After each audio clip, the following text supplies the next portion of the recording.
Assalamualaikum warahmatullahi wabarakatuh.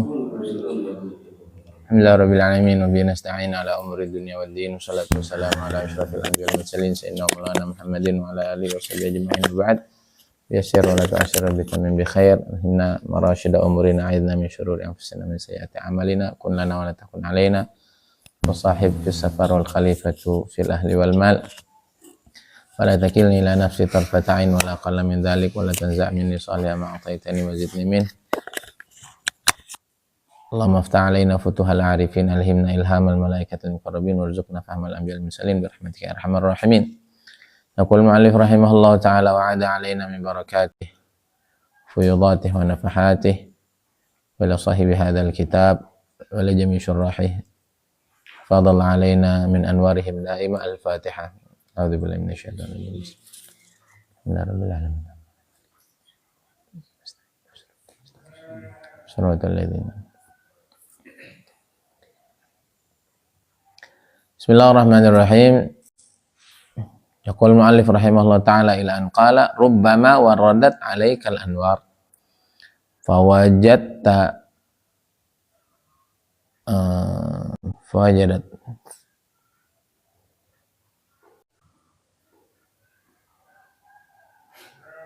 fawajadtal qalba mahsyuwan bisuwaril athar fartahalat min haitsu ja'at. Seringkali cahaya-cahaya Allah, cahaya dukhul yang kemarin disebut ya, cahaya istimewa Allah yang Allah ingin betul-betul kita fokus menghadap total kepadanya, seringkali datang ilmu-ilmu luar biasa, ilmu-ilmu ma'rifatullah. Namun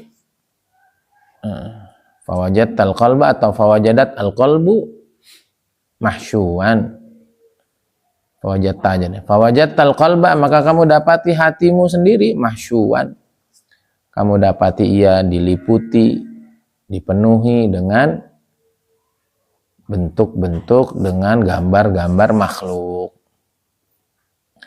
Fartahalat, maka cahaya istimewa itu pergi lagi min haitsu ja'at, dari sebelumnya dia sudah datang. Maka katanya kesuksesan itu datang ketika ada kesempatan bertemu dengan kemapanan, kecakapan.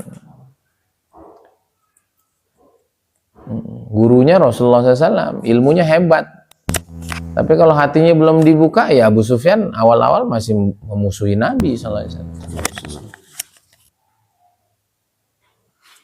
Tapi ketika kesempatan itu datang dan diri sudah siap, nah itu. Begitu juga dalam dunia ruhaniyat. Itulah pentingnya yang sering kita bilang bahwa ilmu terbaik sepanjang masa dan jangan pernah berhenti adalah terus mengupgrade diri. Jangan pernah merasa puas sampai kedua kaki kita masuk ke dalam surga. Sampai betul-betul kita udah sekarat, itu baru berhenti. Sebelumnya jangan berhenti. Itu Imam Qadhi Abu Yusuf yang saya ingat. Dan banyak lagi. Itu sampai menjelang wafatnya masih basul masail fikih. Lagi dijenguk, lagi sakit keras, itu tanya sama murid-muridnya, kamu tahu nggak hukum ini? Nggak ada yang tahu, dijawab, habis itu wafat. Begitu orang Islam tuh nggak ada pensiun bagi orang Islam. Orang mau finish pensiun, gimana sih? Menikmati hari tua. Loh, hari tua itu justru malah kata orang Jawa digetno gitu. Digetno tuh digaspol gitu. Orang mau finish malah nyantai, gimana sih? Nah, itu pola hidup barat itu begitu. Masih muda nyantai, bener nggak? Mumpung masih muda. Loh, kok mumpung masih muda? Islam itu syabun nasya' fi ibadatillah. Ya. Mumpung masih muda. Udah dewasa, kerja, banting tulang, mati-matian, habis-habisan. Udah tua, nyantai lagi. Itu pola barat itu, menikmati hidup aja. Islam nggak gitu. Islam itu dari kecil ya udah ibadah, dilatih cuman. Bukan diwajibkan. dikenali, dikenalkan, dan dibiasakan. Walaupun kalau kelasnya kelas wali, kelas kekasih-kekasih Allah, Temboro, Tarim, ya itu anak-anaknya dari kecil udah dilatih itu. Nah, kalau kita nih alumni Pondok Kopi, ya enggak? Alumni Jakarta, alumni ini Bandung juga masih kecil. Nah itu kalau guru-guru kita tuh anaknya dari kecil udah itu 5 tahun, 6 tahun, 7 tahun udah hafiz Quran. Agar nanti dewasanya terbentuk kayak begitu gitu. Dan mereka memang ya darahnya, lingkungannya, jadi ya nanti aman gitu. Kalau kita terlalu ngejos juga nanti anak tuh bosan kalau kita. Karena darahnya darah main gitu loh. Apa? Kita tuh darahnya darah main, lingkungannya lingkungan main. Anak diteken sendiri, dia bingung dia, kenapa yang lain pada main gua ngaji gitu. Nah, itu alasannya anak-anak saya tuh belum terlalu ngejos dari kecil tuh. Tinggal disekolahin yang baik, ngelihat kalian, ngelihat orang tuanya ngaji, ibadah itu sudah baik bagi kalangan kita gitu. Saya pengen ngejos juga, mah anak bangunin lah istighosah gini. Emang lo anak kiai apa? Anak lu bosen aja, iya juga gitu. Masuk di Kutab, yang di Kutab itu pendidikannya pendidikan ulama, bukan pendidikan wali gitu. Di Kutab tuh nggak boleh anak dipaksa duha, dipaksa tahajud, nggak boleh. Tar aja udah umur mumayyiz baru dikenalin dikitar umur 10 baru gitu. Itu pendidikan ulama. Pendidikan wali lain, dari kecil nggak boleh tidur. Tuh Abuya Muhyiddin tuh. Nah kamu tinggal pilih, kamu wali apa ulama apa ubaru gitu. Itu Abuya Muhyiddin tuh anaknya dari kecil nggak ada yang tidur malam karena bapaknya juga nggak tidur malam. Pengajian beliau tuh di atas jam 12, setengah 11 itu dulu di mana di Anwar Mustafa nungguin sampai malam. Itu termasuk paling pagi tuh di Anwar. Jangan ngomel. Janjiin pada maghrib, akhirnya pada Isya datang ya. Kemudian itu pengajian beliau tuh setengah 2, setengah 3. Gitu. Nggak pernah tidur malam itu. Nah, itu pendidikan aulia itu lain lagi. Yang kita tuh ngaca aja gitu. Ngaca aja masing-masing gitu. Halakaman lam ya'rif qadra nafsih. Nah, itu kata Kiai Hasan Sahal ya, Kiai Hasan Sahal Gontor. Halakaman lam yanzur wajhahu fil mir'ah. Celaka orang yang nggak pernah ngaca katanya. Nah, itu harus disesuaikan. Banyak hal yang harus disesuaikan gitu ya. Maka itu udah diri ini tingkatin terus, nanti suatu saat datang kesempatan itu, baik kesempatan duniawi maupun kesempatan ukhrawi. Kalau kita tuh mapan, seumpama nih kamu sebagai hafiz Quran mapan, mateng Qurannya, ya lancar, ya enak bacaannya, ya ini. Nanti ada waktunya tuh, bung, gitu. Nah ini yang hari ini banyak orang kita itu, bukan orang kita aja, banyak orang di akhir zaman itu, karena kebanyakan yang instan, apa-apanya pengen instan. Pengen segera tampil di media, nggak usah. Ngeri bahkan, kenal media tuh ngeri ya. Dikenal media tuh agak ngeri loh sebetulnya.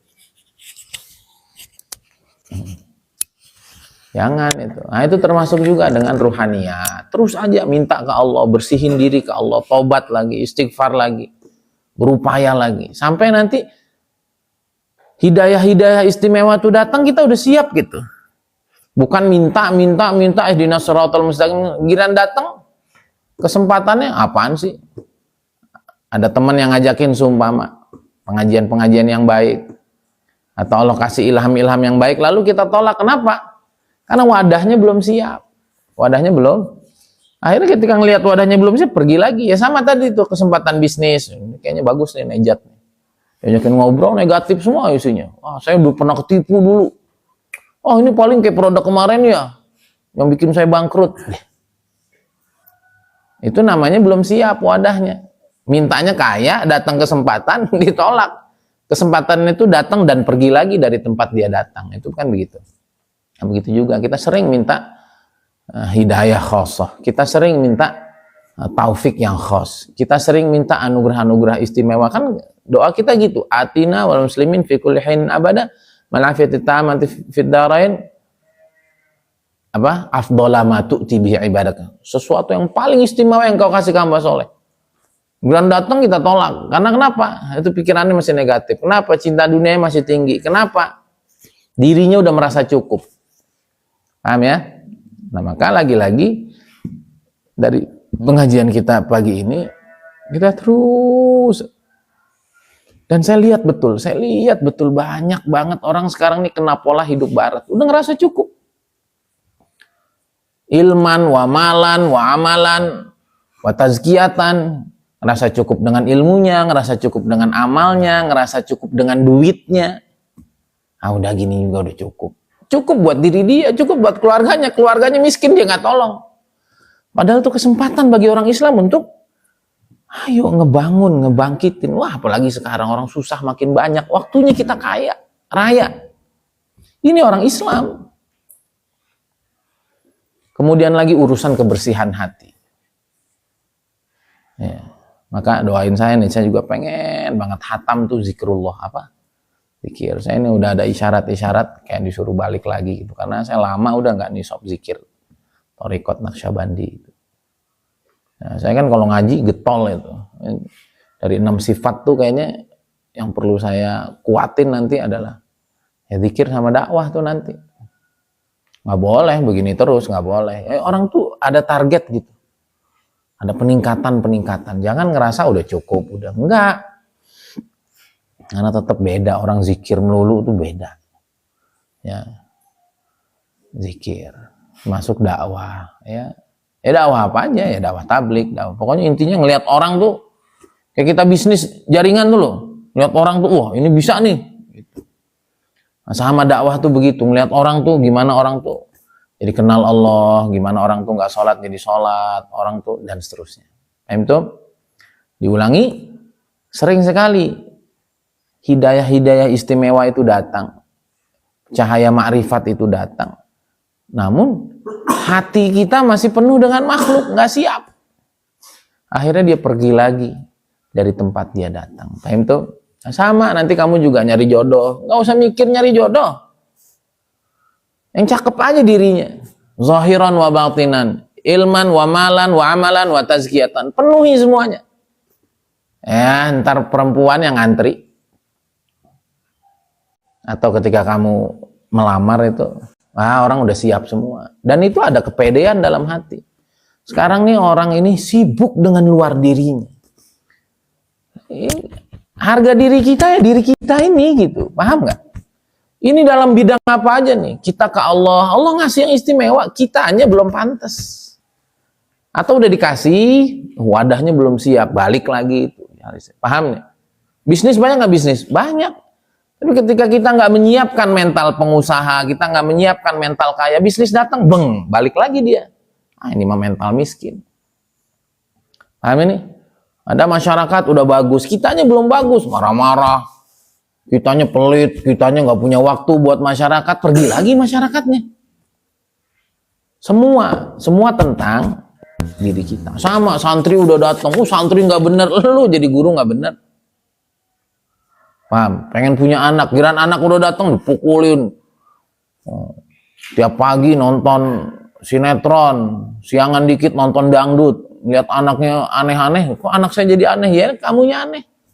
Paham nggak? Ini yang kadang-kadang banyak orang nggak paham hari ini.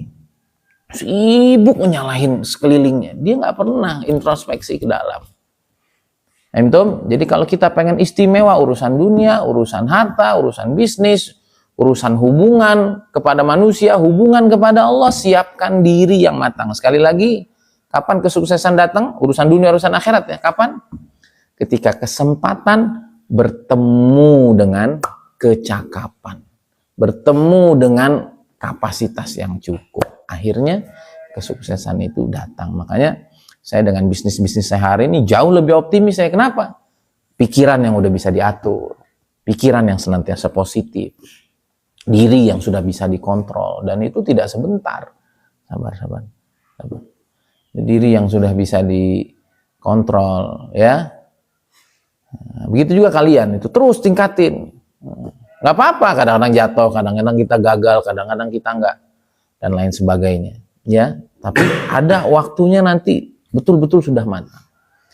Nah, ini terakhir beliau menyebutkan, kalaulah makom-makom itu menuju Allah, kalaulah di dunia ini ada batasnya, kalaulah kenal kepada Allah, makom kepada Allah, kesuksesan akhirat, kesuksesan ruhani itu ada ujungnya, maka Allah nggak akan berfirman kepada nabinya, wa qur rabbi zidni ilma. Muhammad, hai kekasihku, sayyidul anbiya wal mursalin, orang udah paling tinggi. Muhammad, doa terus agar ditambahin ilmu. Ilmu apa aja? Ilmu tentang Allah khususnya. Jangan pernah, wah saya mau udah wali. Wali apaan? Sholat subuh kesiangan. Wali apaan? Mata masih kemana-mana. Wali apaan? Ngomong masih ngaco. Sampai kita sekarat baru kita berhenti. Aimtum? Ista'atum, siap? Pikir ini karena banyak orang sekarang tuh begitu. Semua itu tipuan. Pokoknya sebelum kita sekarat nggak akan berhenti. Apanya? Nuntut ilmunya. Ingat, ilmu bukan ilmu zohir doang, ilmu batin juga. Ilmu ma'rifatullah. Tadi bagiannya adalah zikir, nanti dakwah. Terus sampai orang tuh ngelihat kita nih orang kagak ada capeknya, nggak ada lemesnya. Oh, iya dong. Kita nih lagi lari maraton, nanti finishnya itu kita harus husnul khotimah. Maka makin dekat dengan finish, makin tua, harus makin semangat. Begitu orang Islam. Itu amalnya juga begitu, jangan ngerasa cukup. Hartanya juga jangan merasa cukup. Kebersihan jiwanya juga jangan merasa cukup. Kecerdasan otaknya juga. Kontribusi buat umatnya juga.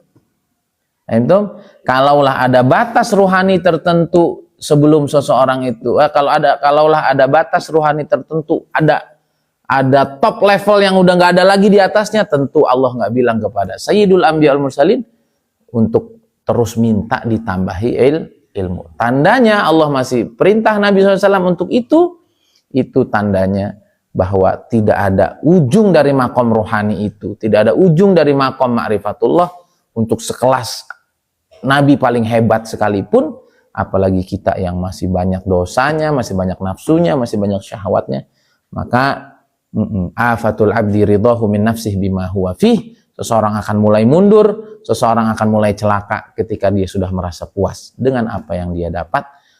Nah, maka kita tingkatkan terus diri kita, jangan sibuk dengan luar, sibuk diri sendiri, sibuk. Jangan mikir orang lain.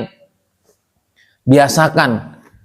Ya, kalau kita sibuk dengan diri sendiri, nanti kamu akan lihat kesempatan-kesempatan itu datang, duniawiyan au ukhrawiyan, dan kita akan terus meningkat. Dan kita rise above the crowd, kita akan meninggalkan keramaian. Kita akan meninggalkan majority orang, mayoritas orang yang mereka tidak membangkitkan dirinya. Hadza billahi taufik. Subhanakallahumma bihamdika asyhadu an la ilaha illa anta astaghfiruka wa atubu ilaik. Assalamualaikum warahmatullahi wabarakatuh. Kita ke pondok, kita mau